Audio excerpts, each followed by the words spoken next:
네, 4월 17일 월요일입니다. 우리 사도신경을 신앙 고백함으로 새벽 기도에 시작하도록 하겠습니다. 나는 전능하신 아버지 하나님, 천지의 창조주를 믿습니다. 나는 그의 유일하신 아들 우리 주 예수 그리스도를 믿습니다. 그는 성령으로 잉태되어 동정녀 마리아에게서 나시고 본디오 빌라도에게 고난을 받아 십자가에 못 박혀 죽으시고 장사된 지 사흘 만에 죽은 자 가운데서 다시 살아나셨으며 하늘에 오르시어 전능하신 아버지 하나님 우편에 앉아 계시다가 거기로부터 살아있는 자와 죽은 자를 심판하러 오십니다. 나는 성령을 믿으며 거룩한 공교회와 성도의 교제와 죄를 용서받는 것과 몸의 부활과 영생을 믿습니다. 아멘. 우리 함께 찬양합시다. 찬송가 582장입니다. 찬송가 582장 어두운 밤 마음에 잠겨 함께 찬양하겠습니다. 찬송가 582장입니다. 함께 찬양합니다. 어두운 밤 마음에 잠겨 역사의 어둠 짙었을 때에 계명성 동쪽에 밝아 이 나라 여명이 왔다. 고요한 아침에 나라 빛 속에 새롭다. 이 빛 삶 속에 얽혀 이 땅에 생명탐 놓아간다. 옥토에 뿌리는 깊어 하늘로 줄기 가지 솟을 때 가지잎 억만이래요. 그 열매 만민이 산다. 고요한 아침에 나라 일꾼을 부른다. 하늘 씨앗이 되어 역사의 생명을 이어가리. 맑은 샘 줄기 용솟아 거칠은 땅에 흘러 적실 때 기름진 푸른 벌판이 눈앞에 활짝 트인다. 고요한 아침에 나라 새 하늘 새 땅아 길이 꺼지지 않니. 인류의 횃불 되어 타거라. 아멘. 특별히 2절 마지막 가사 가운데 그 하늘 씨앗이 되어 역사의 생명을 이어가리라는 그 구절이지 않습니까? 다 좋지만 제가 아주 친하게 지내는 그 목사님이 한 분 계시는데 그분이 교회를 개척하시고 그 교회 이름을 하늘 씨앗 교회라 이렇게 지었더라고요. 아, 참 교회 이름 잘 지었다 이랬었는데, 예, 말씀 함께 나누러 하겠습니다. 함께 말씀 나눌 때 오늘도 여전히 동일하게 창세기 1장 1절에서 5절까지 말씀 보도록 하겠습니다. 한 목소리로 함께 창세기 1장 1절에서 5절까지의 말씀 봉독하겠습니다. 함께 봉독합니다. 태초에 하나님이 천지를 창조하시니라. 땅이 혼돈하고 공허하며 흑암이 깊음 위에 있고 하나님의 영이 수면 위에 운행하시니라.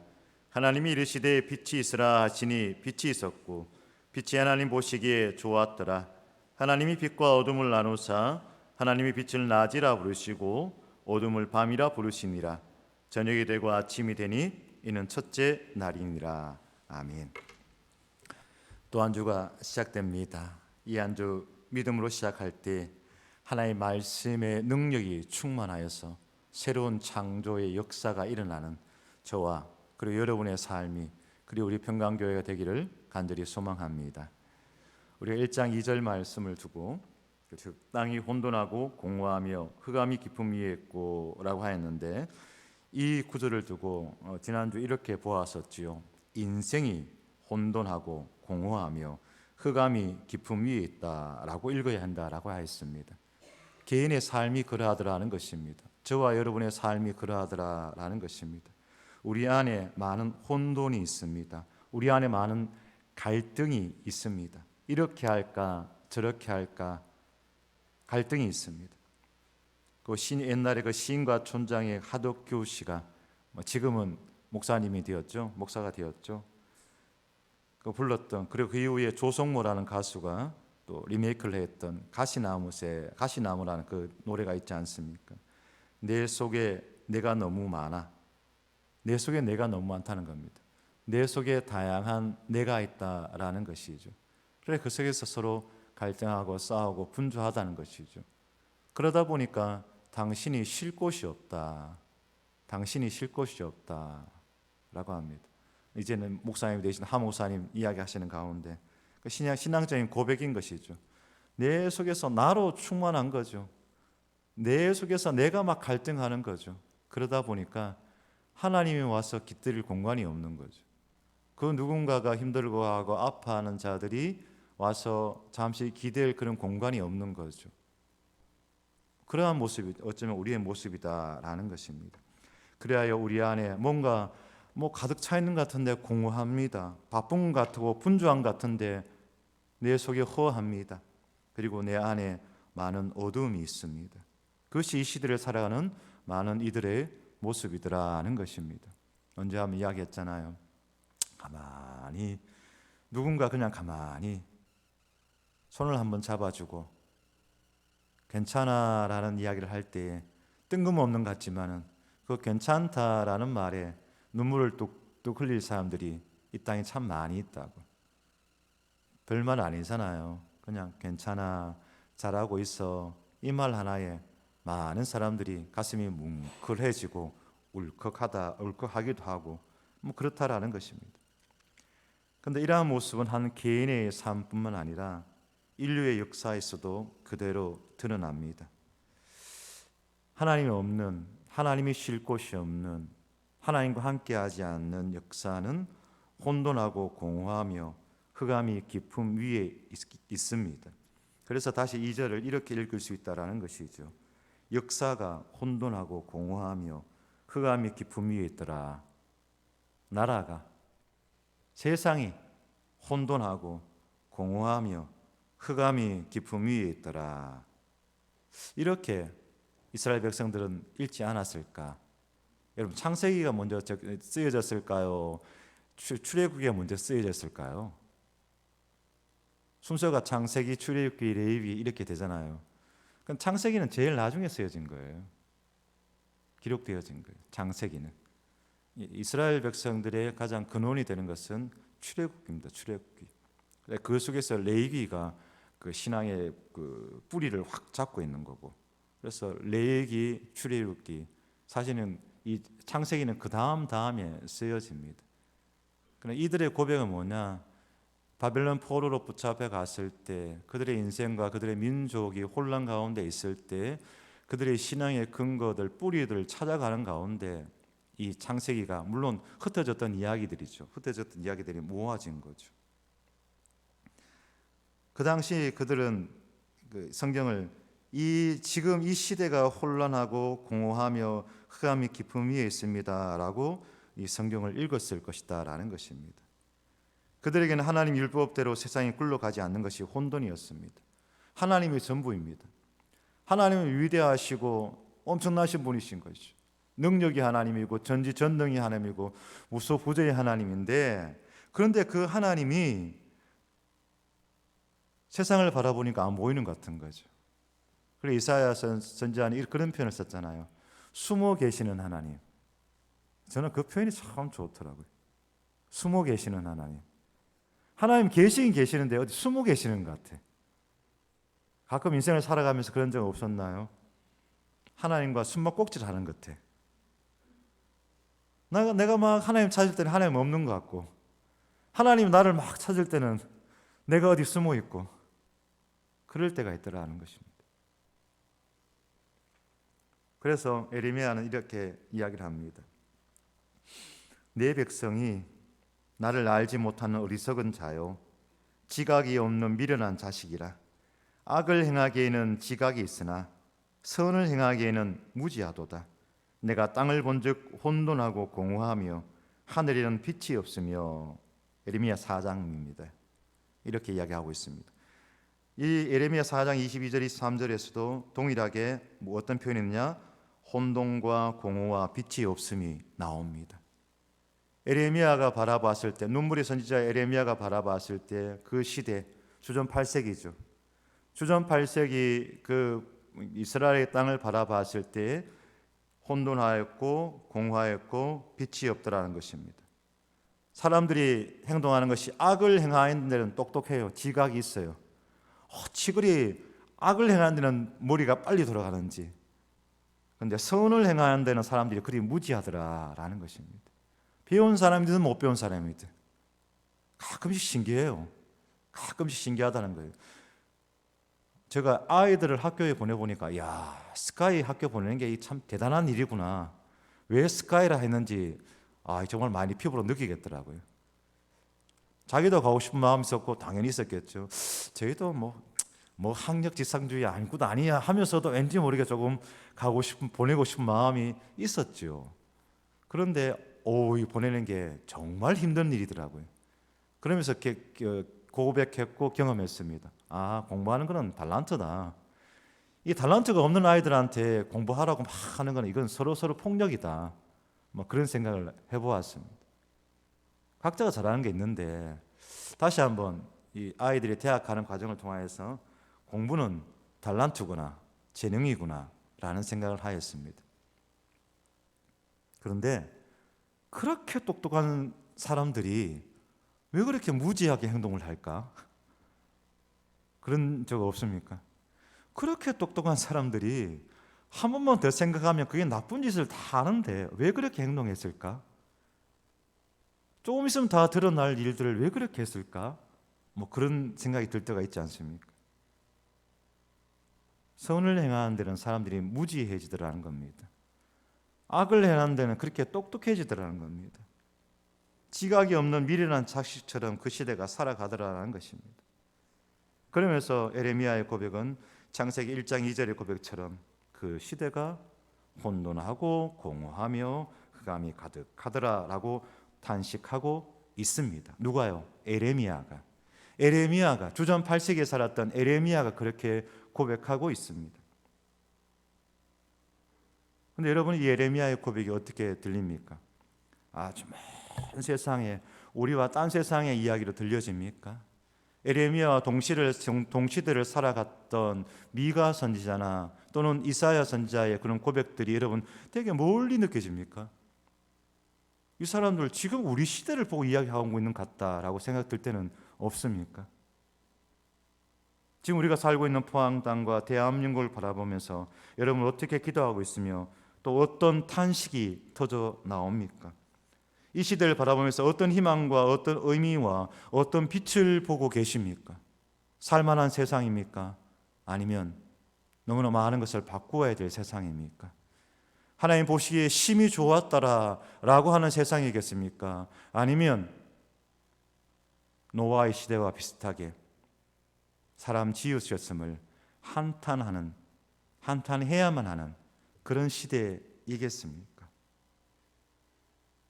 수요일날 언제 기회 돼서 로마서 12장 1절과 2절 말씀을 통해서 이야기하겠습니다만 우리가 폼이 있다면 그 폼을 따라가는 컨폼해야 되는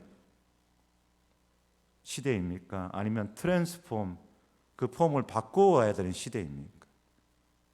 사실 나름대로의 답은 있습니다. 물론 컨폼 해야 될 것도 있고 트랜스폼 해야 될 것도 있겠지요. 하박국 선지자는 이렇게 이야기합니다. 1장 2절 말씀, 4절 말씀에서도 여호와여, 내가 부르짖어도 주께서 듣지 아니하시니 어느 때까지이리까? 내가 강포로 말미암아 외쳐도 주께서 구원하지 아니하시나이다.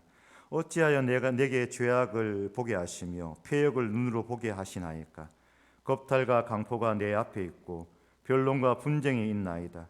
이러므로 율법이 해이하고 정의가 전혀 시행되지 못하오니 이는 악인이 의인을 애워쌌으므로 정의가 굳게 행하여졌나이다 라고 하고 있습니다. 불의가 가득한데 하나님이 심판하지 않는 상황이 바로 혼돈입니다. 정의가 없는 세계는 어떤 세계냐? 창조 이전의 무질서의 세계로 나아가더라라는 것입니다. 우리 포스코가 있으니까 우리가 이 또 포항 스틸러스 축구팀이 있지 않습니까? 가끔 이렇게 축구 경기를 이렇게 봅니다. 때로는 너무너무 거칠어질 때가 있습니다. 왜 거칠어지느냐? 그 거칠어지는 게임에 팔할은 심판이 있다라고 합니다. 심판이 어떤 거친 행동이 나왔을 때 그때 딱 정확하게 제지를 해야 되는 거죠. 휘슬을 불면서 반칙라고 이야기를 해야 되는 거죠. 그리고 그에 대해서 적절한 경고를 주든지 아니면 옐로우 카드를 주든지 해야 되는 거죠. 그런데 그게 없으면 어떻게 되느냐? 감정적인 싸움이 되는 거죠. 그 젊은 혈기의 20대 친구들이 한번 밀어서 넘어지면 그 다음에 어떤 마음이 들겠어요? 이놈이 나를 밀었네. 그러면 그 다음 난 더 세게 밀어버리는 거죠. 그래도 이게 특별한 제재가 없으니까 이게 더 과격해지는 거죠. 그러다 보면 이게 중국을 비하하는 건 아닙니다만 대륙의 축구처럼 그렇게 되는 거죠. 하나님이 심판하지 않는 상황은 바로 혼돈입니다. 하나님의 심판이 혼돈이 아니라 하나님의 심판이 없는 것이 혼돈인 거죠. 정의가 없는 세계가 창조 이전의 무질서의 세계인 것이죠. 이사야가 되었던 예레미야가 되었던 호세아가 되었던 미가가 되었던 여러분들이 알고 있는 그 모든 선지자들은 혼돈과 공허와 어둠에 대항하여 싸웠던 사람입니다. 그 시대를 살아가면서 그 시대의 혼돈과 그 시대의 공허와 그 시대의 어둠에 대항하여 싸웠던 사람이 선지자들입니다. 그들은 하나님을 대신하여 역사 가운데서 새 창조의 역사를 만들어 갔던 자들입니다. 그로 인하여 가정 고초와 고통과 아픔과 때로는 죽음을 맞이하기도 하였습니다. 우리가 구원자라 고백하는 예수 그리스도도 마찬가지입니다. 팍스 로마나 로마 제국, 거대한 로마 제국, 그 로마 제국에 결국은 짓밟혔고 그런 가운데 그들의 방식으로 아시죠? 십자가라는 처형 방법이 이 종교 재판이 아니라고요. 정치범들에게 행하였던 형벌이었다고. 로마가 딴 건 다 수용했어요. 로마가 딴 건 다 포용했어요. 제국이 된다는 것은 한편으로는 넓은 마음이 있어야 제국이 됩니다. 미국의 포용주의가 있기 때문에 큰 나라가 된 거죠. 제국이 된 거죠. 그러나 그들이 로마가 절대로 용서하지 못했던 게 뭐냐? 반란, 이것은 용서하지 않았습니다. 어떤 정치적인 반란이 일어난 것은 용서하지 않았습니다. 뿌리까지 잘라버렸습니다. 그 뿌리까지 잘라버리는데 제일 유용하게 쓰였던 형벌이 십자가형이었습니다. 그래서 예수의 죽음에 대해서 이런 또는 저런 여러 가지 논리들이 있습니다만은 그 십자가의 형태만 바라본다면 정치범이었던 거죠. 예수 그리스도께서도 그 시대의 혼돈과 공허와 어둠에 결과론적으로 대항했던 자다라고 고백을 합니다. 이 시대에 우리가 정의의 길을 간다는 것은 창세기 1장의 창조 역사를 우리가 이 시대에 새롭게 만들어가는 과정이라 고백을 합니다. 창조는 태초에만 일어난 사건이 아닙니다. 여러분, 창조는 태초에만 일어난 사건이 아닙니다. 지금도 여전히 일어나야만 하는 사건인 줄로 믿습니다. 어디에? 먼저는 저와 여러분 마음에, 우리 마음의 혼돈과 흑암과 어둠은 물러나고 하나님의 새로운 창조가 일어나야 될 줄로 믿습니다. 더 나아가서 우리가 몸담고 있는 교회에, 우리가 함께 살아가는 우리의 가정에, 우리가 살아가는 이 시대에 하나님의 새로운 창조는 지금도 여전히 일어나야 될 줄로 믿습니다. 이 시대를 다시 한번 눈을 뜨고 바라봅니다. 가난한 자들이 멸시받기도 하는 반인륜석이 있습니다. 약육강식과 각자 도생이란 말이 입에 붙어버렸습니다. 젊은이들의 입술 가운데 약육강식과 각자 도생의 그런 처절함들이 입에 붙어있고 몸에 습이 되었습니다. 그래서 더 높은 곳으로, 더 좋은 곳으로 그렇게 올라가려 하는 경쟁이 익숙해져 버렸습니다. 그런 가운데 지쳐버린 많은 현대인들이 소위 말해서 욜로족 들어보셨죠? 욜로족 들어보셨죠? 왜 그런 게 나오겠어요? 그 경쟁에서 싫다는 겁니다. 이제 그런 경쟁이 싫다는 겁니다. 우리 어느 권사님 그런 이야기 합니다. 어느 대기업에서 이렇게 밟고 차근차근 밟고 올라가는 거, 마음이 생각하면 애탄다는 거예요. 안타깝다는 거예요. 그 직장생활 하면서 얼마나 많은 고초를 겪었을까 생각하면 마음이 참 미안고 그렇다는 겁니다. 정말 그럴 것 같아요. 직장생활 한다는 것, 저도 저희 형님 가끔 이야기할 때 그런 이야기 합니다. 저희 형님이 KT에서 오랫동안 근무했고 이제 정년을 얼마 앞두고 있지 않습니다. 그런데 한참에 KT도 정원 감축한다면서 많이 잘랐지 않습니까? 아마 10년 전인가요? 그때 정권이 바뀌면 꼭 이렇게 사장이 바뀌고 그랬지 않습니까? 그때 잘릴 수 있었는데 감원 대상이었는데 저희 할아버지께서 얼마나 감사하게도 생년 등록, 애가 태어났으면 그거 뭐죠? 예, 출생신고를 2년이나 늦게 해버렸어요.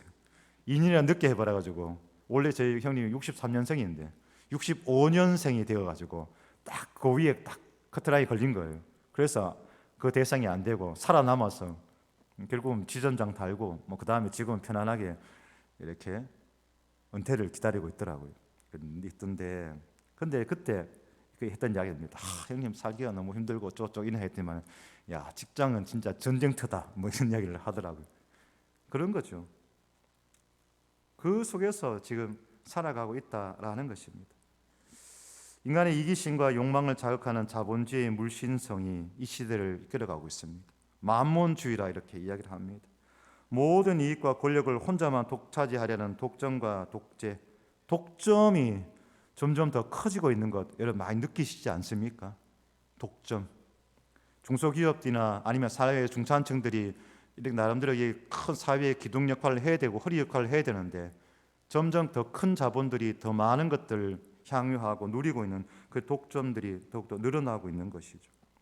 그런 모습들이 있습니다. 이런 이야기하면 사실 마음에 때로는 은혜가 막 떨어지는 것 같습니다. 그냥 사랑해요 주님 뭐 이런 이야기만 해야 되는데 이런 이야기하면 왠지 모르게 마음이 불편합니다. 그러나 성경을 보면은 그 시대의 아픔 가운데 많은 믿음의 사람들은 외면하지 않았습니다. 그 시대의 부끄러움 가운데 비켜가지 않았습니다. 그 역사의 어두움을 비켜가지 아니하고 그 혼돈과 그 공허와 그 어둠을 직면하여서 거기에 그대로 온몸을 부딪혔던 사람들이 우리가 고백하는 이사야요, 우리가 고백하는 예레미야요, 그것을 고백하는 것이는 성경이라 고백을 합니다. 하나님의 그런 새로운 역사, 새로운 창조의 역사는 과거에만 이루어진 것이 아니라 지금도 분명히 이루어지고 있고 하나님 오시는 그날까지 하나님의 창조의 역사는 이루어져야 하고 이루어질 줄로 믿습니다. 저는 그 가운데 저와 여러분들이 우리 평강교회가 그 하나님의 새로운 창조의 역사에 동참하는 그런 귀한 교회가 되기를 간절히 소망합니다. 그리하여 우리가 살아가고 우리가 땅을 내딛고 우리가 땅을 딛고 살아가는 그 곳곳들, 삶의 터전 가운데서는 최소한 우리 믿는 이들이 살아가는 그 곳곳에서는 하나님의 새로운 창조 속에서 어둠을 물러가고 혼돈은 물러가고 공허함은 물러가고 하나님의 질서가 세워지고 하나님의 사랑과 은혜로 채워지고 하나님의 빛이 채워지는 그런 역사가 있기를 원합니다. 물이 바다 덮음같이 하나님의 뜻이 가득하기를 원합니다. 그런 하루를 살아가시되 먼저는 여러분 심정을 챙기십시오. 내 심령이 하나님의 은혜로 하나님의 말씀으로 채워지는 역사가 있기를 원합니다. 그래야 버틸 수 있고 그래야 변화시킬 수 있습니다. 그렇게 살아가시는 우리 모든 성도들 되시기를 축복합니다. 기도하겠습니다. 네, 하나님, 오늘도 주어진 우리의 삶을 살아갑니다. 삶의 터전을 바라봅니다. 아름답고 귀한 것들도 많이 있습니다. 감사하고 웃을 일들도 많이 있습니다. 그것들 놓치지 않게 하시고 그 작은 것 하나에도 감사하며 살아가는 저희들 되게 하여 주옵시되, 시대를 읽어내게 하여 주시고 시대의 혼돈과 공허와 어둠을 직면하여 비켜나가지 않게 하여 주시옵소서. 두 눈을 크게 뜨고 하나님이 주시는 분별의 영으로서 이 시대의 선과 악을 분별하게 하여 주시옵소서. 그 가운데 하나님께서 허락하여 주신 정의의 길을 걸어가게 하시고 새로운 창조의 역사를 만들어가는 저희들 모두가 되게 하옵소서. 이사야 선지자가 그러했던 것처럼, 예레미야 선지자가 그러했던 것처럼 하나님, 이 시대를 트랜스폼, 변화시켜 나가는 믿음의 자녀들이 되게 하여 주시옵소서. 그것을 감당할 만한 믿음의 사람이 되기를 원합니다. 성령 하나님, 우리에게 오셔서 우리를 붙잡아 주옵소서. 우리의 속사람을 강건케 하여 주시옵소서. 하여 이 시대에 끌려다니는 자 되지 말게 하시고 이 시대를 끌고 가는 자 되게 하옵소서. 이 세상에 물드는 자가 아니라 우리가 이 세상을 예수 그리스도 보혈의 피로 물들게 하여 주시옵소서. 그 은혜가 있기를 원하옵나이다. 하여 이 시대가 성실과 정직이 통용되는 시대가 되게 하시고 누구나 꿈을 꿀 수 있는 시대가 되게 하시고 서로의 다름을 인정하되 함께 어우러져가는 그런 세상이 되게 하여 주시옵소서. 안타까움과 억울한 가운데 눈물 흘리는 자 없게 하여 주옵시고 슬픔 가운데서 지금도 오늘도 하루에 그 얼마나 많은 사람들이 스스로의 목숨을 마감합니까? 그 죽음의 안타까운 행렬들이 멈춰지게 하여 주시옵소서. 안타까운 죽음의 소식들이 더 이상 들려지지 않는 이 땅이 되기를 원하옵나이다. 주여, 함께하여 주시옵소서. 오늘도 내일도 하나님의 새로운 창조의 역사가 일어나기를 원하옵나이다. 감사드리며 예수 그리스도 이름으로 기도드리옵나이다. 아멘. 하늘에 계신 우리의 아버지, 아버지의 이름을 거룩하게 하시며 아버지의 나라가 오게 하시며 아버지의 뜻이 하늘에서와 같이 땅에서도 이루어지게 하소서. 오늘 우리에게 일용할 양식을 주시고 우리가 우리에게 잘못한 사람을 용서하여 준 것 같이 우리 죄를 용서하여 주시고 우리를 시험에 빠지지 않게 하시고 악에서 구하소서. 나라와 권능과 영광이 영원히 아버지의 것입니다. 아멘. 감사합니다. 자, 이렇게 기도하시고 편히 돌아가시길 바랍니다. 오늘 하루도 믿음 안에서 복된 날이 되길 바랍니다.